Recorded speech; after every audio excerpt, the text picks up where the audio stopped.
करते हैं आज की प्रस्तुत। दोस्तों, आज भी हम ऐसे समाज में जी रहे हैं जो आज भी पुरुष प्रधान है। आज भी जब लड़की का जन्म होता है तो अधिकतर घरों में मायूसी छा जाती है। और मित्रों, यह और कुछ नहीं बल्कि हम मनुष्यों की अज्ञानता है।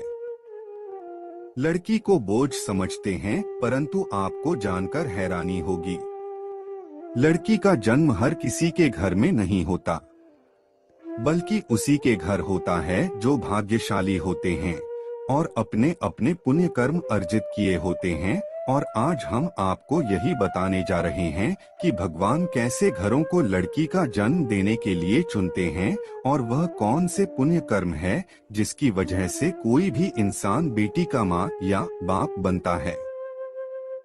दोस्तों, भगवान श्री कृष्ण से अर्जुन पूछते हैं कि माधव, किन कर्मों के कारण किसी के घर पुत्री धन की प्राप्ति होती है, अर्थात कैसे घरों में बेटियों का जन्म होता है। तब श्री कृष्ण अर्जुन से कहते हैं, हे पार्थ, अगर किसी के घर बैठे ही भाग्य अच्छे होते हैं तो बिटिया सौभाग्य से, और जो भी स्त्री या पुरुष अपने पूर्व जन्म में पुण्य कार्य अर्जित किए होते हैं उन्हें ही एक बेटी के माता पिता होने का सौभाग्य प्राप्त होता है। बेटियों को जन्म के लिए उन्हीं घरों को चुना जाता है जो बेटियों का भार सहन कर सके, क्योंकि तीनों लोकों में स्त्री अर्थात बेटियां ही ऐसी होती है जिसका भार हर कोई सहन नहीं कर सकता। वह बेटियां ही होती हैं जो इस सृष्टि को निरंतर चलती है, माँ होने के लिए अपना सर्वस्व निछावर कर देती हैं। हे अर्जुन, पर जिस दिन इस सृष्टि में बेटियों का जन्म लेना रुक जाएगा उस दिन धीरे धीरे इस सृष्टि का अंत हो जाएगा। मित्रों, भगवान श्री कृष्ण के इन बातों पर गौर किया जाए तो उनका कहा बिल्कुल सही है, क्योंकि बेटियां अगर नहीं होंगी तो किसी का भी वंश आगे नहीं बढ़ सकता। दोस्तों, आपने भी कई लोगों को कहते सुना होगा कि जिस घर में बेटी का जन्म होता है वह घर स्वर्ग के समान होता है, क्योंकि बेटा तो केवल एक कुल को रोशन करता है, बेटियां तो दो कुलों को रोशन करती है। माता पिता के घर वो बेटी के रूप में अपने उत्तरदायित्व का निर्वहन करती हैं, तो ससुराल आकर एक बहू के रूप में सारे कर्तव्यों का पालन करती हैं। दोस्तों, आजकल आप सुनते ही हो, बेटियां बहू परिवार में किसी के मर जाने पर उसका पिंड दान नहीं कर सकते। लेकिन यह बिल्कुल भी सही नहीं है, क्योंकि रामायण में बताया गया है कि प्रभु श्री राम के पिता राजा दशरथ की मृत्यु हो गई तो माता सीता अर्थात राजा दशरथ की बहू नहीं उनका पिंडदान किया था, जिससे उन्हें जन्म मरण के चक्र से मुक्ति मिल गई थी।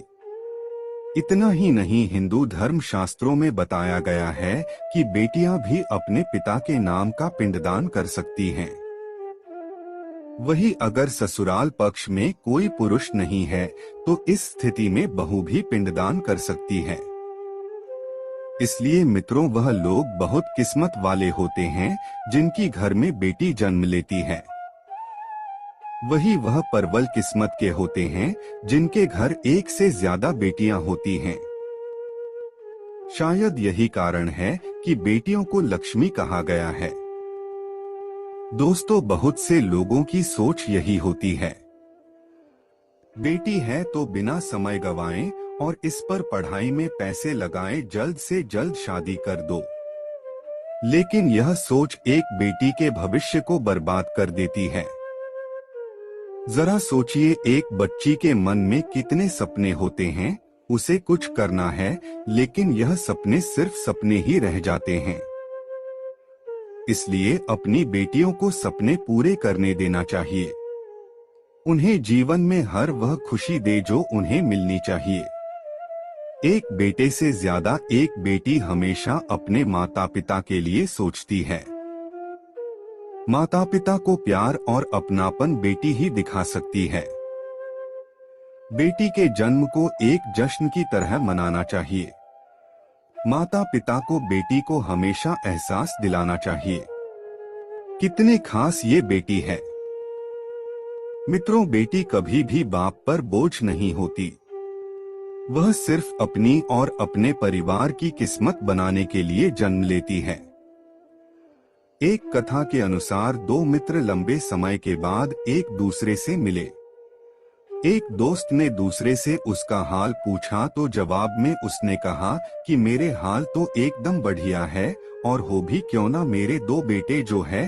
तभी वह अपने दोस्त से पूछता कि तेरे घर में कितने बच्चे हैं। दोस्त खुशी के साथ बताता है कि मेरे घर में दो बेटियां हैं।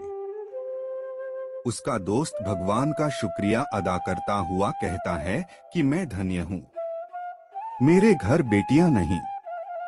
यह सुनकर पिता की आंखों में आंसू आ गए। तभी उसकी बेटी पिता के मित्र से कहती है कि अंकल, भगवान हमेशा भाग्यवान को ही बेटी देते हैं, कभी गरीब को बेटी के रूप में माता लक्ष्मी नहीं देते। भगवान उसी को पुत्री का सुख देते हैं जिसके अंदर पालने की सामर्थ्यता होती है, जो गरीब होकर भी अपनी बेटी को पाल सकता है। एक बार स्वामी विवेकानंद वैष्णो देवी की सीढ़ियां चल रहे थे। बगल से किसान अपनी बेटी को कंधे में बिठाए चढ़ाई चल रहा था। तभी स्वामी विवेकानंद ने कहा कि बाबा, आपकी बेटी का बोझा आपको लग रहा होगा, इसको मैं उठा लेता हूँ और माता वैष्णो के दरबार तक ले चलता हूँ। सबके सामने स्वामी विवेकानंद से कहा कि बेटी कभी भी बाप के कंधे पर बोझ नहीं होती। बेटियां अगर बाप के कंधे पर हों तो वह हर बोझ को हल्का कर देती है। मित्रों, बेटियां कभी भी धन की भूखी नहीं होती, जो सिर्फ मान और सम्मान की भूखी होती है। अब सोचने वाली बात है कि कौन सी कर्म के बाद आप किसी के घर लड़की के रूप में जन्म लेते हैं और उनके घर के लिए लक्ष्मी का रूप साबित होते हैं। गरुड़ पुराण में बताया गया है कि जब आत्मा को नया जन्म मिलता है तब आत्मा को शरीर के अनुसार व्यवहार में चलकर अपने कर्म करने होते हैं। शरीर के जरिए कर्म करके ही एक आत्मा अपने जन्म के उद्देश्य को सार्थक भी बना सकती है और निरर्थक भी, यदि कोई पुरुष महिलाओं का आचरण करता है, स्वभाव में महिलाओं वाली आदतें ले आता है या वही काम करना चाहता है तो एक महिला को करना चाहिए, तो ऐसे ही पुरुषों का आत्मा स्त्री का शरीर धारण करती है। वहीं गरुड़ पुराण में बताया गया है, यदि कोई व्यक्ति मृत्यु के अंतिम क्षण में किसी स्त्री को याद करते हुए प्राण त्यागता है तो वह अगले जन्म स्त्री के रूप में जन्म लेता है। वही अगर वह अंतिम क्षण में परमेश्वर का नाम लेता है तो वह मुक्ति के मार्ग पर अग्रसर हो जाता है।